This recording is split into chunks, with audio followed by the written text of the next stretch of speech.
Catholic leaders here in East Texas and other cities are raising concerns about COVID-19 vaccines. In New Orleans, the Archdiocese has urged parishioners to avoid the new Johnson & Johnson vaccine. And the bishop of the Diocese of Tyler believes aborted fetuses were used in the making of all three vaccines. KETK's Lauren Margolis explains. Many are lining up to take the COVID-19 vaccine from Pfizer, Moderna, and now Johnson & Johnson. But the Catholic Church is not on board with this new shot. There are different involvements, but all of them involve using aborted children, and that's where I have an issue. Bishop Joseph Strickland says he's concerned about the COVID-19 vaccines because he says they were developed by medical researchers who used fetal tissue.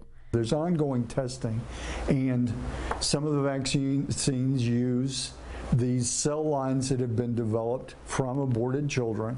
I mean, they literally talk about what organ was used to develop this from a child. He gets his information from a pro-life organization called Children of God for Life and says this is an ongoing concern. A lot of vaccines besides COVID-19 have used aborted children to produce them. That's an issue for a lot of people who believe in the sanctity of life of these aborted children. While Tyler's bishop is against all three vaccines available, other Catholic bishops are just discouraging church members from getting the Johnson & Johnson shot.